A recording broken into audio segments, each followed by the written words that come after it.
കൂടുതൽ വാർത്തകളും വീഡിയോകളും കാണാൻ ഈ ചാനൽ സബ്സ്ക്രൈബ് ചെയ്യുക. കൂടെ ബെൽ ബട്ടൺ അമർത്തുക. ഏഷ്യ ലൈവ് ടിവിയുടെ ജ്യോതിഷ പ്രോഗ്രാമിലേക്ക് നിങ്ങളെല്ലാവരെയും ഞാൻ സ്വാഗതം ചെയ്യുകയാണ്. ഇന്ന് ഞാൻ ഇവിടെ പറയാൻ പോകുന്ന ഒരു ജ്യോതിഷ സംബന്ധമായ ഒരു വിഷയം, തമ്മിൽ കണ്ടാൽ വെറുപ്പും വിദ്വേഷവും തോന്നിക്കുന്ന ചില നക്ഷത്രക്കാരുണ്ട്. തമ്മിൽ കണ്ടാൽ ചില ആൾക്കാർ നമുക്ക് ഇഷ്ടപ്പെടില്ല, ഇല്ലേ? അവർ ചിലപ്പോൾ നമ്മളൊന്നും ചെയ്തിട്ടുണ്ടാവില്ല. അതിന് പല സ്ഥലങ്ങളിലൊക്കെ വെച്ച് നമ്മൾ നിത്യജീവിതത്തിൽ ഇങ്ങനെയുള്ള ചില ആൾക്കാരെയൊക്കെ കണ്ടെന്ന് വരും.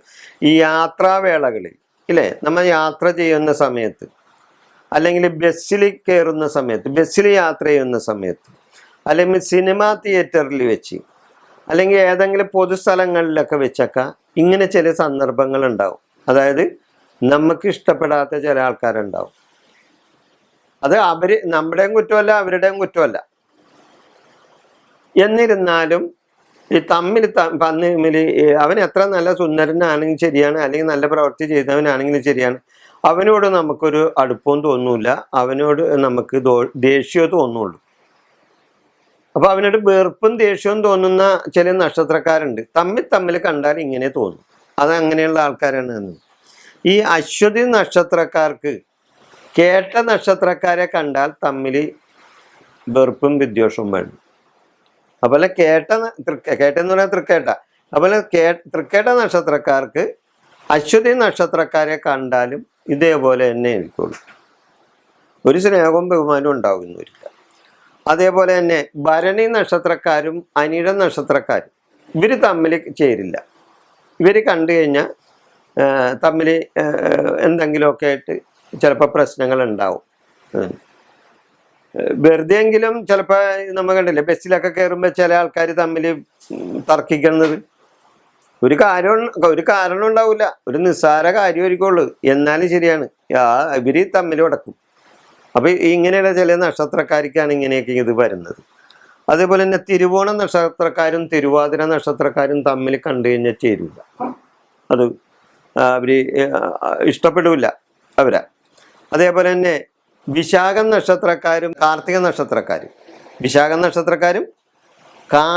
നക്ഷത്രക്കാരും തമ്മിൽ ചേരില്ല. അവരും ഈ നേരെ നോക്കിയാൽ ശത്രുക്കളായിട്ട് തോന്നുള്ളൂ.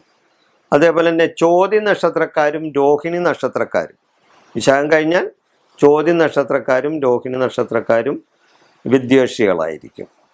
ചോതി കഴിഞ്ഞാൽ പിന്നെ മൂലം നക്ഷത്രക്കാരാണ്. മൂലം നക്ഷത്രക്കാരും ആയില്യം നക്ഷത്രക്കാരും തമ്മിൽ ഒരടുപ്പം ഉണ്ടാവില്ല.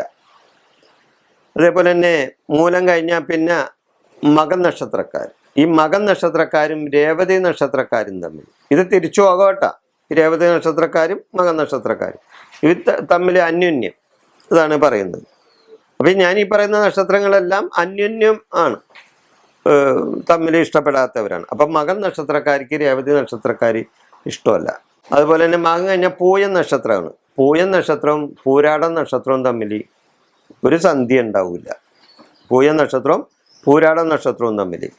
അതേപോലെ തന്നെ ഉത്രട്ടാതി നക്ഷത്രവും പൂരം നക്ഷത്രവും, ഉത്രട്ടാതിയും പൂരവും ചേരില്ല. അതേപോലെ തന്നെ അത്തം നക്ഷത്രവും ചതയം നക്ഷത്രക്കാരും തമ്മിൽ ഇവർ നേരെ കണ്ടു കഴിഞ്ഞാൽ ചിലപ്പോൾ കീരിയും പാമ്പും പോലെ നിൽക്കും. അതുപോലെ തന്നെ പൂരുരുട്ടാതി നക്ഷത്രക്കാരും ഉത്ര നക്ഷത്രക്കാരും തമ്മിൽ കണ്ടു കഴിഞ്ഞാൽ വെറുപ്പായിരിക്കുള്ളൂ. പിന്നെ മകീര നക്ഷത്രക്കാരും അതേപോലെ തന്നെ ചിത്ര നക്ഷത്രക്കാരും, മകീര നക്ഷത്രക്കാരും ചിത്ര നക്ഷത്രക്കാരും ഇതുപോലെ തന്നെ തമ്മിൽ വെറുപ്പായിരിക്കുള്ളൂ. പിന്നെ മകീരം കഴിഞ്ഞാൽ പിന്നെ ചിത്തിര നക്ഷത്രക്കാർ, ഈ ചിത്തിര നക്ഷത്രക്കാരും അവിട്ട നക്ഷത്രക്കാരും തമ്മിൽ ചേരില്ല. അത് തമ്മിൽ വിദ്വേഷവും. അപ്പം ഈ നക്ഷത്രക്കാർ തമ്മിൽ വെറുപ്പും വഴക്കും ഉണ്ടാകാനുള്ള സാധ്യത കൂടുതലാണ്. അങ്ങനെയുള്ള ചില നക്ഷത്രക്കാരെ പറ്റിയുള്ള ഈ വിവരണമാണ് ഞാനിവിടെ പറഞ്ഞത്. ഇത് സ്വാഭാവികമായിട്ടും ഉണ്ടാവുന്ന ചില കാര്യങ്ങളാണ്. അത് ജ്യോതിഷ സംബന്ധമായ ഈ നക്ഷത്ര വിഷയങ്ങളെ പറ്റി പഠിച്ചാൽ ഇങ്ങനെയുള്ള ചില കാര്യങ്ങൾ നമ്മൾക്ക് അറിയാൻ സാധിക്കും. ഞാൻ ഈ വിഷയം ഇവിടെ അവസാനിപ്പിക്കുന്നു. നന്ദി, നമസ്കാരം.